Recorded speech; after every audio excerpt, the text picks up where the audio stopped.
নমস্কাৰ বন্ধুসকল, কি খবৰ? নিশ্চয় ভালেই চাগে আপোনালোকৰ। মই আজি আছোঁ হাবিৰ মাজত। হাবি একেবাৰে হাবিও নহয়, বাৰীত আছোঁ। বাৰীত মানে মই আপোনালোকক এটা সুন্দৰ পদক্ষেপ দেখুৱাম বুলি ভাবিছোঁ আজি। কেনেকৈনো আপোনালোক নিজেই স্বাৱলম্বী হ'ব পাৰে, খুব কম সময়ৰ ভিতৰতে আপোনালোকে কেনেকৈ লাখপতি হ'ব পাৰে, তাৰে এটা পদক্ষেপ আপোনালোকক দেখুৱাবলৈ লৈছোঁ। এইজোপা এইটো এটা পুলি হয়, দেখিছেনে? এইটো পুলি হয়। এই গছজোপাৰ নাম, এই পুলিটোৰ নাম হৈছে হাঁচি গছ। গম পাইছেনে? হাঁচি গছ। এই পুলিটোৰ সৰু ইমানটোমান পুলি, 6 ইঞ্চি এটা পুলিৰ দাম 5 টকা। যদি এই পুলিটো আপুনি ৰুই থৈ দিয়ে, 10 বছৰৰ পিছত ই আপোনাক হয়তো 50ৰ পৰা 1 লাখ টকা আপোনালোকক দিব পাৰে। এই গছজোপাই, দেখিছেনে? যদি আপোনালোকে, মই এইখিনি ৰুই থৈছোঁ, দেখিছেনে? ইয়াত প্ৰায় 100 পুলি ৰুইছিলোঁ। আপোনালোকে এতিয়া বাৰিষা আৰম্ভ হৈছে নহয়, বাৰিষা আৰম্ভ হোৱাৰ লগে লগে আপোনালোকে ৰুই দিয়ক। ক'ৰবাৰ পৰা ওচৰৰ নাৰ্চাৰীৰ পৰা পুলি সংগ্ৰহ কৰি লৈ আনক। কম খৰচতে 100 পুলি লৈ আনিলে আপোনাৰ অনা নিয়া কোনো খৰচ বহন কৰিব নালাগে। আপুনি চাইকেলতে লৈ আহিব পাৰিব আৰু নিজেও সেইখিনি ৰোপণ কৰিব পাৰিব। গতিকে এইখিনি ৰুলে আপোনালোকে খুব কম সময়ৰ ভিতৰতে লাখপতিৰ পৰা আপোনালোকে কোটিপতিও হোৱাৰ সম্ভাৱনা বহুতেই প্ৰবল, বহুতেই অধিক মানে সম্ভাৱনা আৰু 100%।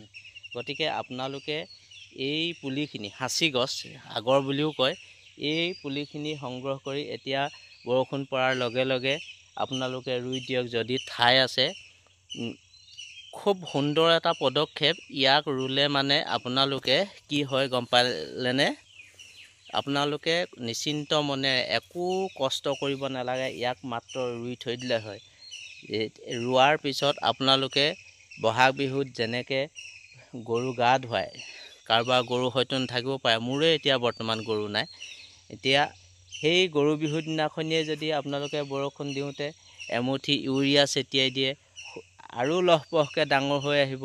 15 বছৰ নালাগে, আপোনালোকে 10 বছৰতে আপোনালোকে এই গছখিনি বিক্ৰী কৰিব পাৰিব। এতিয়া দেখিছেনে? মই এইফালে চাওকচোন, এইখিনি দেখিছে? এইখিনি গোটেইখিনি হাঁচি পুলি হয়।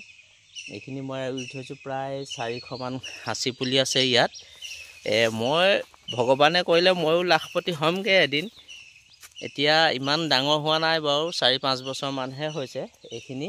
এইখিনি ৰুই থ'লে এনেকুৱা এটা পদক্ষেপ আপোনালোকে যদি হাতত লয় নহয়, আপোনালোকে খুব সোনকালে, একো কষ্ট কৰিব নালাগে। এইবোৰ পুলি ৰুওঁতে ডাঙৰ কৰিবলৈ একো কষ্ট কৰিব নালাগে।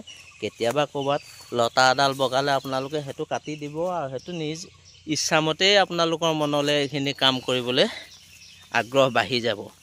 গতিকে মই এইখিনিকে ক'লোঁ, আপোনালোকে হাঁচি পুলি ৰোপণ কৰক। ইয়াতকৈ আৰু মূল্যৱান গছ পৃথিৱীত নায়ে নেকি হাঁচি পুলিতকৈ।